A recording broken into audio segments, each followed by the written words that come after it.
കാരണം അറിവിന് പാശ്ചാത്യവും പൗരത്വവും ഇല്ലല്ലോ ഈ അർത്ഥത്തിൽ. മറ്റേ അർത്ഥത്തിലുണ്ട്. അതുകൊണ്ട് നാം എത്രത്തോളം ദൃക്കിൽ അമർന്ന് അതുമാത്രമാകുന്നുവോ, ദൃശ്യങ്ങളുടെ ശാഖാന്വിതങ്ങളായ അറിവുകളെ ഞാനെന്ന ബോധതലത്തിൽ ധ്യാനാത്മകമായി ലയിപ്പിക്കുന്നുവോ, അതറിവ്. അത് മനോഹരമായി പറയുന്ന തത്വചിന്തയിലെ അത്യന്തഭാസുരമായ ഒരു സ്തോത്രകൃതിയാണ് നമുക്കിവിടെ പഠിക്കാനുള്ള നാരായണ ഗുരുദേവന്റെ ദൈവദശകം. ദൈവദശകം പഠിക്കാൻ പോകുന്ന നിലയ്ക്ക് അതിനെക്കുറിച്ചൊന്നും പറയാനില്ല. ദൈവദശക കർത്താവിനെ കുറിച്ച് അല്പം സ്മരിച്ചിട്ട് പോകുന്നതാണ് മര്യാദ, ശാസ്ത്ര മര്യാദ. അദ്ദേഹം എഴുതിയ ശാസ്ത്രത്തിന്റെ ആകരമായ ഭാരതീയ ദർശനത്തെ സ്മരിക്കുക, അതിന്റെ രീതിവിധാനത്തെ ഉൾക്കൊണ്ടുകൊണ്ട് അത് പഠിക്കുക, ആ രീതിവിധാനത്തിൽ പ്രഖ്യാതനായ ഗുരുദേവനെ ഒരു നിമിഷം സ്മരിക്കുക. നാരായണ ഗുരു ഇന്ന് നിങ്ങൾക്ക് പലതുമാണ്. അദ്ദേഹം സാമൂഹ്യ പരിഷ്കർത്താവാണ്, അദ്ദേഹം സമുദായ സ്നേഹിയാണ്, അദ്ദേഹം നല്ല ഒരു ഈഴവനാണ്. ഇങ്ങനെയൊക്കെ നിങ്ങൾ പലതരത്തിൽ പറഞ്ഞേക്കാം. ഞാൻ പരിചയപ്പെട്ട ഗുരുദേവൻ ഇതൊന്നുമല്ല. അതുകൊണ്ടാണ് ഇതെല്ലാം എടുത്തു പറഞ്ഞു. കാരണം ജാതിയും മതവും ഒക്കെയുള്ള മനുഷ്യന് അദ്ദേഹം ഇതൊക്കെ ആവാം. അദ്ദേഹം ഇതൊന്നും ആയിരുന്നില്ല. സനാതന ഭാരതം കണ്ട അത്യുജ്വലനായ കവി, ഭാരതീയ ദർശനത്തിൽ നിന്ന് അണുവിട ചലിക്കാതെ ആ ദർശനത്തെ ആധുനിക ഭാരതത്തിന് നൽകിയ ആളും, പാരമ്പര്യ സീമകളെ ഒരിക്കലും ലംഘിക്കാൻ തയ്യാറാകാത്ത യാഥാസ്ഥിതികനുമായിരുന്നു ഗുരുദേവൻ. എൻ്റെ അറിവിൽ ഈ കൃതിയിൽ ഉൾപ്പെടെ അദ്ദേഹം അവതരിപ്പിക്കുന്നത് ശങ്കരമതം തന്നെയാണ്. പലയിടത്തും അദ്ദേഹം എടുത്തു പറഞ്ഞിട്ടുണ്ട്, ശങ്കരന്റെ ദർശനമാണ് നമ്മുടെ ദർശനം. അദ്ദേഹത്തിന്റെ കൃതികളിൽ നിന്ന് തന്നെ നിങ്ങൾക്കിത് വായിക്കാം. ഈ ശങ്കരന്റെ ദർശനമാണ് തന്റെ ദർശനമെന്ന് അദ്ദേഹം പറയുമ്പോൾ ജനങ്ങൾ അറിഞ്ഞ ശങ്കര ദർശനം എന്നേ അർത്ഥമുള്ളൂ. ആ ദർശനം ശങ്കരന്റെയും അല്ല, വേദാന്ത ദർശനമാണ് തന്റെ ദർശനം. അങ്ങനെ പറഞ്ഞാൽ മതിയായിരുന്നു ഗുരുദേവൻ. എങ്കിൽ വഴക്ക് കുറെ മാറുമായിരുന്നില്ലേ? ഇല്ല. വഴക്ക് ശങ്കരനെ പിൻപറ്റിയാണ്, വേദാന്ത ദർശനത്തെ പിൻപറ്റിയല്ല. ആ വഴക്ക് അവസാനിക്കാൻ ശങ്കരന്റെ ദർശനത്തിന് തെറ്റായ വ്യാഖ്യാനങ്ങൾ നൽകിയ ഒരു തലമുറയോട് ഒരിക്കലും യോജിക്കാതിരിക്കുകയും അതിനെ ശരിയായ ദിശയിൽ ജനങ്ങൾക്ക് കൊടുക്കുകയും ചെയ്തു എന്നുള്ളതാണ് ആദിമ ശങ്കരൻ എന്ന് വിശേഷിപ്പിക്കുന്ന ശങ്കരന്റെ ദർശനത്തെ അവതരിപ്പിച്ച ആധുനിക ശങ്കരൻ എന്ന് വിശേഷിപ്പിക്കാവുന്ന ഗുരുദേവൻ. കാർക്കശ്യമില്ലാത്ത ലളിതമായ ഭാഷയിൽ ശങ്കരന്റെ മാതിരി സംസ്കൃതത്തിൽ ശങ്കരന്റെ ഭാഷയ്ക്ക് സമമായൊരു ഭാഷ വേറെ ഇല്ല, എന്ത് നിങ്ങൾ എതിർത്താലും. അതുപോലെ അവക്രമായൊരു മലയാള ഭാഷയിൽ ആ ദർശനത്തെ ജനതയ്ക്ക് കൊടുത്തു അനേകം കൃതികളിലൂടെ. അതിലെ എന്നും നിത്യവും നിങ്ങൾക്ക് ചൊല്ലാവുന്ന ഒരു കൃതി ദൈവദശകം. അദ്ദേഹത്തിന്റെ ധ്യാനാത്മകമായ കൃതി ആത്മോപദേശ ശതകം. അതിൽ ഞാൻ പറഞ്ഞതാണ് തുടങ്ങുന്നത്. അറിവിലും ഏറി അറിഞ്ഞിടുന്നവൻ തന്നുരുവിലും ഒത്തു പുറത്തും ഉജ്ജ്വലിക്കും കരുവിന് കണ്ണുകൾ അഞ്ചും ഉള്ളടക്കി തെരുതര വീണു വണങ്ങി ഓതിടേണം. അറിവും അറിഞ്ഞിടുമർത്ഥവും പുമാൻ തന്നറിവും ഒരാദിമഹസ്സു മാത്രമാകും. വിരളത വിട്ടു വിളങ്ങും മഹത്താമറിവിലമർന്ന് അതുമാത്രമായിടേണം. ഞാൻ ഉപോദ്ഘാതത്തിൽ പറഞ്ഞതെല്ലാം ഈ ശ്ലോകത്തിലുണ്ടെന്നാണ് എൻ്റെ വിശ്വാസം. അറിവും അറിഞ്ഞിടുമർത്ഥവും പുമാൻ തന്നറിവും. The seen, the seer, the seeing. അറിവും കേവലമായ ബോധം ഞാൻ, അറിവും അറിഞ്ഞിടുമർത്ഥം എന്തിനെ അറിയുന്നുവോ ആ അറിവും, അറിയപ്പെടുക എന്ന യാഥാർത്ഥ്യവും. മൂന്നും ഒരുപോലെ പ്രാധാന്യമുള്ളതാണ്. അറിയുന്നവൻ അറിയപ്പെടുന്നതിനേക്കാൾ ഒട്ടും മുകളിലല്ല. അറിയുക എന്ന പ്രക്രിയ രണ്ടിൽ നിന്നും ഒട്ടും താഴെയുമല്ല. ഉണ്ടെങ്കിൽ ഇത് മൂന്നും ഒന്ന് തന്നെ, ഇല്ലെങ്കിൽ മൂന്നുമില്ല. അതിന് പകരം നമ്മൾ ഇന്ന് പഠിക്കുമ്പോൾ അറിയുന്നവൻ മറ്റതിനേക്കാളെല്ലാം പ്രധാനമാണെന്ന് ഈഷത് ഭംഗിയിൽ പഠിച്ചേക്കാം. അതൊരു രസത്തിന് പറയുന്നു എന്നുള്ളതിൽ കൂടുതൽ ഞാൻ പറഞ്ഞാലും എടുക്കണ്ട. അറിയുന്നവൻ എന്നൊരുത്തൻ മാത്രമായി ലോകത്തില്ല. അറിയുന്നവനിലാണ് മറ്റ് രണ്ടും ഇരിക്കുന്നതെന്നുള്ളത് കൊണ്ട് അറിയുന്നവനോളം പ്രാധാന്യം തന്നെ മറ്റേ രണ്ടിനുമുണ്ട്. അറിയുന്നവൻ എന്നൊരു പദം ഉപയോഗിക്കണമെങ്കിൽ അറിവും അറിയാനുള്ള വസ്തുവും ഉണ്ടെങ്കിലേ അറിയുന്നവൻ എന്നൊരു പദം തന്നെയുള്ളൂ. താർക്കിക മര്യാദകൾ ശരിയാണെങ്കിൽ ഇത് മൂന്നും ചേർത്തേ പഠിക്കാവൂ, ഒന്ന് മാത്രമായില്ല. ആ മൂന്നും അറിവും അറിഞ്ഞിടുമർത്ഥവും പുമാൻ തന്നറിവും ഒരാദിമഹസ്സു മാത്രമാകും. ധ്യാനാത്മകമായി നിങ്ങൾ നിങ്ങളുടെ സൈഗോട്ടിലേക്ക് അവിടെ രൂപാന്തരം പ്രാപിച്ച് അറിവിനെ ധ്യാനാത്മകമായി കണ്ടറിയാൻ കഴിഞ്ഞാൽ വിലീനമായൊരു ചിച്ഛക്തി ഊർജപ്രസരം പോലെ തുടിക്കുന്നത് നിങ്ങൾക്ക് തന്നെ ബോധ്യമാവും. ആ ധ്യാനാത്മകതയിൽ അറിയുന്ന അറിവും അറിഞ്ഞിടുമർത്ഥവും പുമാൻ തന്നറിവും ഒരാദിമഹത്താണ്. വിരളത വിട്ടു വിളങ്ങും മഹത്താമറിവിലമർന്ന് അത് മാത്രമാകണം, വേറൊന്നും വേണ്ട എനിക്ക്. അതിനെന്ത് ചെയ്യണം?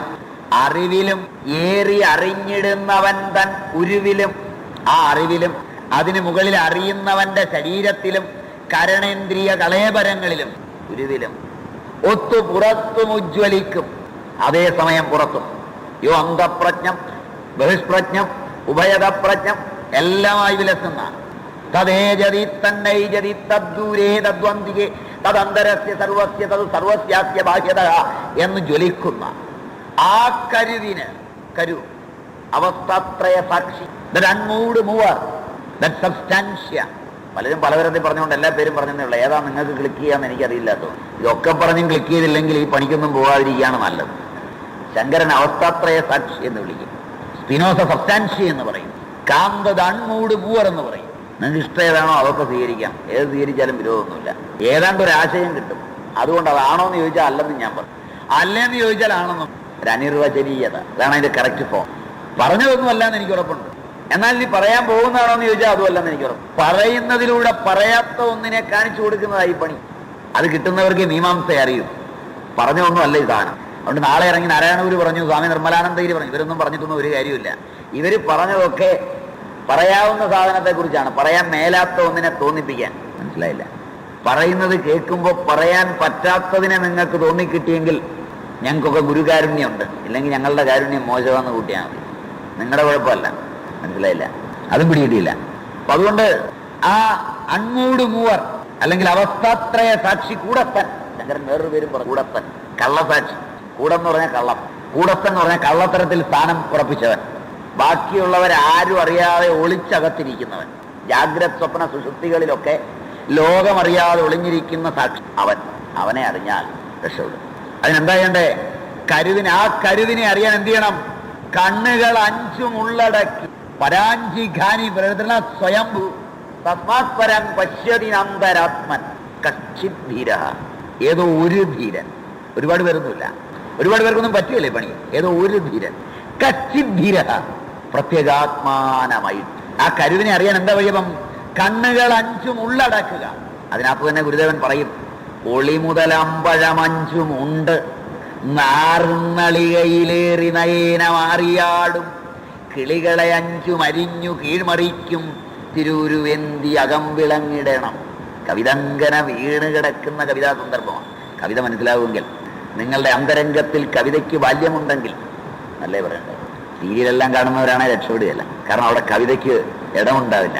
സോ അവിടെ ഒളി മുതലമ്പഴം അഞ്ചും ഉണ്ട്, നാറുന്നളികയിലേറി. ശബ്ദം, സ്പർശം, രൂപം, രസം, ഗന്ധമെന്ന 5 വിഷയങ്ങളെയും ഉണ്ട് തിന്ന്. അച്ഛ മലയാളത്തിലാണ് എഴുതിയിരിക്കുന്നത്. ഒളി മുതലായ, ഒളി ശബ്ദം, ശബ്ദം മുതലായ 5 വിഷയങ്ങളും തിന്ന് നാറുന്ന ഈ ശരീരത്തിൽ, നളികയിൽ നയനമാറിയാടുന്ന ഇന്ദ്രിയങ്ങളാകുന്ന കിളികളെ അരിഞ്ഞ് കീഴ്മറിക്കുക. അതാണ് സൂപ്പർ. ഈ കിളി പുറത്തോട്ട് നോക്കിയിരിക്കുക, ഉള്ള പഴമൊക്കെ കൊത്തി തിന്നാൻ. ഇത് അരിഞ്ഞ് കീഴെ മറിച്ചു, അകത്തോട്ടായി നോട്ടം. അങ്ങനെയുള്ള തിരുവുരുവേന്തി അകം വിളങ്ങിടേണം. അപ്പോഴേ ഇത് കാണാൻ പറ്റൂ. അതിന് ഒടുവിൽ അദ്ദേഹം പറയും, ഉണരരുത്. അതാ വഴി. അന്യഥാഗ്രഹണം അരുത്, ഉണരരുത്. ഉറങ്ങിടാതിരുന്നീടണം. ആഗ്രഹണോ അരുത്. ജാഗ്രത സ്വപ്നങ്ങളൊക്കെ അന്യഥാഗ്രഹണമാണ്, അത് നിർത്തണം. ഉണരരുതിന്നി ഉറങ്ങിടാതിരുന്നീടണം. ഇത് വല്ലതും ഈ സമാധിയിലും ജന്മദിനത്തിലും ഒക്കെ വായിച്ചാൽ കേരളത്തിലെ ഏതെങ്കിലും നമ്പൂരിക്കോ നായർക്കോ ഈഴവനോ മനസ്സിലാവും. പിന്നെ എന്തിനാ ഇവന്മാര് ഈ ഗുരുദേവനെയും പൊക്കിക്കൊണ്ട് കിടക്കുന്നത്? മനസ്സിലായില്ല. ഇത് വായിക്കാനുള്ള വിവരം ഉണ്ടാകണമെങ്കിൽ അതിനൊക്കെ പുറത്ത് ജനിക്കണം, തന്തയും തള്ളയൊക്കെ വരെ ദൂർണം ചെയ്യണം. മനസ്സിലായോന്നറിയില്ല. ഉണരരുത് ഇനി ഉറങ്ങിടാതിരുന്നീടണം. ആ ഇരിപ്പിനൊരു പ്രത്യേകതയുണ്ട്. അറിവായി, അറിവായി, അറിവായിട്ടിരിക്കണം. ഇതിനിന്ന് അയോഗ്യനെന്നാൽ പറ്റുകയില്ലെങ്കിൽ വേറൊരു പണി പറഞ്ഞുതരാം. പ്രണവമുണർന്നു പിറപ്പൊഴിഞ്ഞു വാഴും മുനിജന സേവയിൽ മൂർത്തി നിർത്തിടേണം. ഇതറിയാൻ മേലാത്തുമ്പോ ഈ പണി നോക്കണം. ഇതിനിന്ന് അയോഗ്യനെന്നാൽ പ്രണവമുണരുക, ജാഗ്രത സ്വപ്ന സുഷുപ്തികളെ ഉല്ലംഘിക്കുക. പ്രണവ സത്യവാചക പതഞ്ജലി. പ്രണവമുണർന്ന്, അടുത്ത കാലത്തൊരു രാഷ്ട്രീയ നേതാവ് പ്രസംഗിച്ചത്, നാരായണ ഗുരു പിറപ്പൊഴിഞ്ഞവരെ പൂജിക്കാൻ പറഞ്ഞിട്ടുണ്ട്, വന്ധ്യംകരണ ശസ്ത്രക്രിയ കഴിഞ്ഞവരെ പൂജിക്കാൻ പറഞ്ഞു എന്നാ. അതുകൊണ്ട് ഫാമിലി പ്ലാനിങ്ങിന് ഗുരുദേവൻ അനുകൂലമായിരുന്നു മറ്റും അടിച്ചു കയറ്റിയത്. പ്രണവമുണർന്ന് പിറപ്പൊഴിഞ്ഞ, പ്രണവമുണരുമ്പോൾ ജനിമരണങ്ങൾ അറ്റുപോകും, അഗ്രഹണവും അന്യതാഗ്രഹണവും ഇല്ലാത്തതുകൊണ്ട്. പിറപ്പൊഴിഞ്ഞു വാഴും മുനിജന സേവയിൽ മൂർത്തി നിർത്തിടേണം. തദ്വിദ്ധി പ്രണിപാതേന പരിപ്രശ്നേന സേവയ. ഗീതാകാരൻ ദുർലഭം ത്രയമേതത് ദൈവാനുഗ്രഹേതുകം മനുഷ്യത്വം മുമുക്ഷുത്വം മഹാപുരുഷ സംശ്രയ എന്ന് ശങ്കരൻ. മുഖ്യതസ്തു മഹത്കൃപ ഏവ ഈശ്വരക്ലേശത്വ എന്ന് നാരദൻ. ഇനി വേണോ നാരായണ ഗുരുവിന്റെ പരമ്പര തെളിയിക്കാൻ? അല്ലെ DNA ഒക്കെ ടെസ്റ്റ് ചെയ്യേണ്ടവർ ചെയ്യുക അല്ലേ? നാരായണ ഗുരു ഏത് പരമ്പരയിലാണെന്ന് ഇനിയും സംശയമുണ്ടോ? മുഖ്യതസ്തു മഹത്കൃപ ഏവ ഈശ്വരകൃപാലേശത്വ. ഭക്തിസൂത്രം നാരദൻ വായിച്ചിട്ടില്ല. നാരദ ഭക്തിസൂത്രം. മുഖ്യമായി വേണ്ടത് മഹത്കൃപയാണ്. അത് തന്നെ ഈശ്വരകൃപ.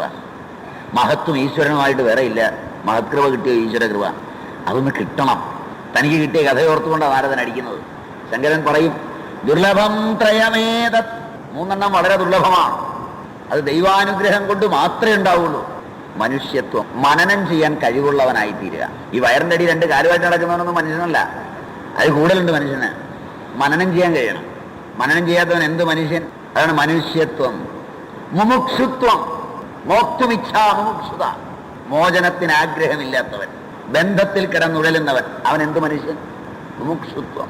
മഹാപുരുഷ സംശയ, മഹാപുരുഷന്മാരെ ആശ്രയിക്കുക. ഇത് മൂന്നും. മഹാപുരുഷന്മാരെ ആശ്രയിച്ചാൽ അപൂജ്യായത്ര പൂജ്യന്തേ പൂജ്യായം ച വ്യതിക്രമ ചത്വാരിദസ്യ നശ്യന്തി ആയുർവിദ്യ യശോബലം. അപൂജ്യനെ പൂജിക്കുക, പൂജ്യനായവനെ പൂജിക്കാതിരിക്കുക. ഇത് രണ്ടും ചെയ്താൽ ആയുസ്, വിദ്യ, യശസ്, ബലം നാലും പോയി കിട്ടുമെന്നാണ്. അതുകൊണ്ട് മഹാപുരുഷ സംശ്രയത്വം.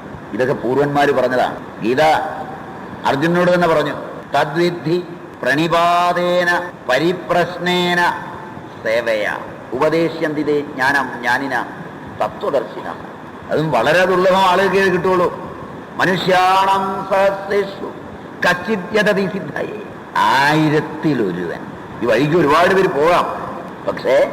പക്ഷേ ഏതോരുത്തൻ പൂർവ പുണ്യം കൊണ്ട്, പരിഭാഗം കൊണ്ട്, ആ ചിന്തയുള്ള നാരായണു അനേകം കൃതികൾ. ഇതിൽ ധ്യാനാത്മകതയുള്ളൊരു കൃതി ഞാൻ സൂചിപ്പിച്ചു എന്നേ ഉള്ളൂ. ആദ്യം ധ്യാനമായി പഠിക്കേണ്ടതാണ്. ദർശനം എന്ന നിലയിൽ അദ്ദേഹത്തിന്റെ ഏറ്റവും നല്ല കൃതി ദർശനമാലയാണ്. അതിലാണ് അദ്ദേഹം ഭാരതീയ തത്വചിന്തയെ അതിന്റെ ഏറ്റവും മനോഹരമായ ഭാവങ്ങളിൽ അവതരിപ്പിക്കുന്നത്. അദ്ദേഹത്തിന്റെ സ്തോത്രകൃതികൾ അനേകങ്ങളാണ്. സുബ്രഹ്മണ്യനെ കുറിച്ച്, ശിവനെ കുറിച്ച് ശിവശതകം, ശിവശതകമൊക്കെ നല്ല മലയതിലുണ്ട് 3 പാമ്പും ഒക്കെ ഇരിക്കുന്ന ആ ഗാർഹസ്ഥ്യധർമ്മത്തിന്റെ ഭാവങ്ങൾ അവതരിപ്പിക്കുന്ന കൃതികൾ. അതുപോലെ തന്നെ സുബ്രഹ്മണ്യന്റെ അഷ്ടകം മുതലായ കൃതികൾ. കാരണം കേൾവിയിൽ വളരെ ലളിതമാണ്. ഏറ്റവും ലളിത പദങ്ങളിൽ ഇത്രയും ആശയങ്ങൾ ഉണ്ടാവുമോ? വായിച്ചു നോക്കിയാലേ മനസ്സിലാവും. തുടങ്ങാം. 10 ശ്ലോകങ്ങളിൽ ഒതുങ്ങി നിൽക്കുന്ന ഒരു പ്രാർത്ഥനയാണ് നമുക്ക് പഠിക്കാനുള്ളത്. നിത്യവും ചൊല്ലുവാൻ ഗുരുദേവന്റെ ആരാധകർക്ക് വേണ്ടി, ശിഷ്യന്മാർക്ക് വേണ്ടി, ഭക്തന്മാർക്ക് വേണ്ടി അദ്ദേഹം കുറിച്ചത് എന്ന് ഇന്ന് നമുക്ക് വേണമെങ്കിൽ പറയാം. അങ്ങനെ പറയുന്നത് ഉചിതവുമാണ്. പ്രാർത്ഥന നമ്മുടെ ഈ വിബാധകളെയെല്ലാം അകറ്റും. നാമത്തിന്റെ മാഹാത്മ്യം അതാണെന്ന് പൂർവാചാര്യന്മാരെല്ലാം പറഞ്ഞിട്ടുണ്ട്. ശ്രവണം, കീർത്തനം, വിഷ്ണുസ്മരണം, പാദസേവനം, അർച്ചനം, വന്ദനം, സഖ്യം, ആത്മനിവേദനം, ഇവയാണ് ഭക്തിയുടെ വഴികൾ. അതില് ശ്രവണം കഴിഞ്ഞ് ധാരാളം ശ്രവണം ചെയ്തതാണ് ഈ മനസ്സ്. അതുകൊണ്ട് ശാന്തിപാഠത്തിൽ തന്നെ പറയും സ്വസ്തിന ഇന്ദ്രോ വൃദ്ധശ്രവാഹ. വൃദ്ധശ്രവൻ, കേട്ടു വാർദ്ധക്യം വന്നവനാണ് ഈ മനസ്സ്, ഇന്ദ്രൻ. ആ മനസ്സിന്റെ തലങ്ങളെ വച്ചപഗ്രഥി നോക്കിയാൽ അറിയാം. യഥാവിധിയുള്ള ശ്രവണം കൊണ്ട് പ്രതിബന്ധങ്ങളൊക്കെ പോകും. പ്രതിബന്ധങ്ങൾ അറ്റുപോയാൽ മാത്രമേ മോക്ഷോപായം തെളിഞ്ഞു വരികയുമുള്ളൂ. ഇവിടെ അതിനുള്ള അടുത്ത പടവ് കീർത്തിക്കുവാൻ കഴിയുക. ശ്രവണം ചെയ്ത് വിഷയാകാരമായ ഈ ജഗത്ത് നഷ്ടമായി കഴിഞ്ഞ് യാതൊരു ബോധമാണോ ഉള്ളത് അതിനെ ജഗതാകാരേണ കീർത്തിക്കുവാൻ കഴിയുക. നമ്മളിന്ന് ചടങ്ങിന് മറ്റുള്ളവർ കീർത്തിച്ചത് ഉള്ളിലൊന്നും തട്ടാതെ പുറമെ കീർത്തിക്കുന്ന ഒരു പ്രക്രിയയ്ക്കാണ് നാമജപം എന്നൊക്കെ പറയുന്നത്. അങ്ങനല്ലേ? അത് ഉള്ളിലൊന്നും തട്ടാൻ നമ്മൾ വിടാറില്ല.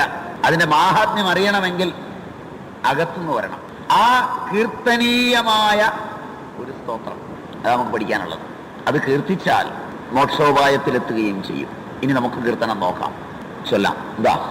ദൈവമേ കാത്തുകൊൽകങ്ങ് കൈവിടാതിങ്ങു ഞങ്ങളെ, നാവികൻ നീ ഭവാബ്ധിക്ക് ഒരാവിവൻ തോണി നിൻപദം. ദൈവമേ കാത്തുകൊൽകങ്ങു കൈവിടാതിങ്ങു ഞങ്ങളെ, നാവികൻ നീ ഭവാബ്ധിക്കൊരാവിവൻ തോണി നിൻപദം. പ്രാർത്ഥന ആരംഭിക്കുന്നത് തന്നെ ദൈവമേ എന്ന് വിളിച്ചുകൊണ്ടാണ്. ദിവ് ധാതുവിൽ നിന്ന് ഉണ്ടാകുന്ന പ്രകാശിക്കുക, പ്രകാശിപ്പിക്കുക എന്നർത്ഥം വരുന്ന ദിവ് ധാതുവിൽ നിന്നുളവാകുന്ന ദൈവശബ്ദത്തെ ഉച്ചരിച്ചുകൊണ്ട്, പ്രകാശം എപ്പോൾ വരെ എന്നുവരെ ദൈവ കൃപ എനിക്കുണ്ടാകുന്നുവോ അന്നുവരെ മാത്രമേ ആനന്ദം ഉണ്ടാവൂ, അറിവുണ്ടാവും, ഉണ്മയും ഉണ്ടാവും. ഞാനും എൻ്റെ ലോകവും ദൈവത്തിൽ ആവിർഭവിച്ച് ദൈവത്തിൽ നിലനിന്ന് ദൈവത്തിൽ വിലയം പ്രാപിക്കുന്നതാണ്. അതിന് വെളിയിലൊരു നില എനിക്കില്ല. ഇത് പഴയ പഠിപ്പ്. അപ്പൊ എന്നുവരെ ഈ ബോധം എനിക്കുണ്ടോ അന്നുവരെയുള്ള. അതുകൊണ്ട് എന്നെ കാക്കുന്നവനെല്ലായ്പ്പോഴും നീയാണ്. എൻ്റെ അറിവുകളെല്ലാം നിന്നിലേക്കുള്ള എൻ്റെ തപസ്സിൻ്റെതാണ്. ഭാരതീയർ വിദ്യാഭ്യാസം തപസ്സിന്റെ ഫലമാണെന്ന് നിങ്ങൾ പഠിച്ചെടുക്കുന്നതാണെന്ന് വിശ്വസിക്കുന്നു. നിങ്ങളുടെ കൂടെ ഒരുപാട് കാലം പഠിച്ചവരുണ്ട്. തിരിച്ചുപോയി ആ പുസ്തകം ഏതെങ്കിലും എടുത്ത് റെഫർ ചെയ്യാതെ ആ പഠിച്ച അറിവിൽ ഏതെങ്കിലും സ്വമേധയാ പുറത്തേക്ക് എത്തുന്നവർ അത്ര ഉണ്ടാവും. ചോദ്യം മനസ്സിലായില്ല?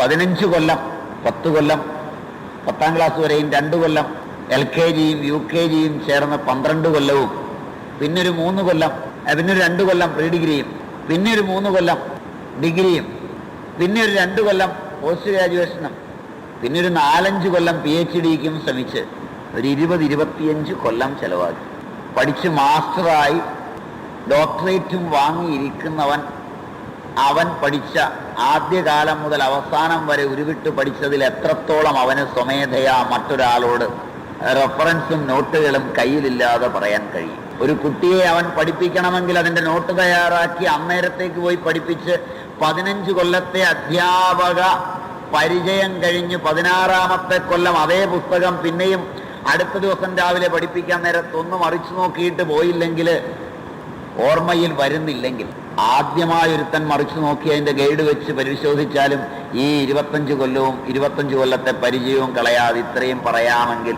എന്തിനാ ഈ കൊല്ലം? എന്നെ നിങ്ങൾക്ക് തീരെ പിടിക്കുമെന്ന് എനിക്ക് തോന്നുന്നില്ല. ചോദ്യം മനസ്സിലായില്ല? 50 കൊല്ലത്തെ പ്രയോഗപരിചയമുള്ളൊരു വൈദ്യനും ഡോക്ടറും 5 മാസം മുമ്പ് അപ്പോയിന്റ് ചെയ്ത മെഡിക്കൽ റെപ്രസെന്റേറ്റീവിന്റെ ചുണ്ടിൽ നിന്നാണ് മരുന്നെഴുതാൻ പോകുന്നതെങ്കിൽ എന്തിനീ പണിക്ക് പോയി? എൻ്റെ ചോദ്യം അധികപ്രസംഗമാണ്. ന്യായമാണെങ്കിൽ സ്വീകരിച്ചാൽ മതി, ന്യായമാണെങ്കിൽ മാത്രം. അന്യായം വല്ലതും പറഞ്ഞെങ്കിൽ ഏറ്റവും വലിയ ചൂലിന് തല്ലിക്കൂ. ഭാരതീയർ അറിവ് തപസ്സിൽ നിന്നാണെന്ന് വിശ്വസിക്കുന്നു. അറിവ് ദൈവമാണെന്നവർ വിശ്വസിക്കുന്നു. അറിവിന് തന്നെയാണ് ദൈവമെന്ന് പേരുള്ളതെന്ന് അവർ വിശ്വസിക്കുന്നു. അറിവ് ആനന്ദമാണെന്നും അവർ വിശ്വസിക്കുന്നു. അറിവിന് ആഡംബരങ്ങളില്ലെന്ന് അവർ ഉറച്ചു പറയുന്നു. അറിവ് ജാതിഭേദങ്ങളും മതദ്വേഷങ്ങളും ഉള്ളതല്ലെന്ന് അവർ പഠിപ്പിക്കുന്നു. അറിവിന് ധനം വേണ്ടെന്നവർ ഉറപ്പിച്ചു പറയുന്നു. നിങ്ങൾ ഇതുവരെ വിശ്വസിക്കുന്നതിനെല്ലാം വിരുദ്ധമാണ് ഞാൻ ഈ പറഞ്ഞ കാര്യങ്ങൾ. അത്രയും അറിവില്ലാത്ത 10 പേർ കൂടിയാൽ അറിവാവുകയില്ലെന്നും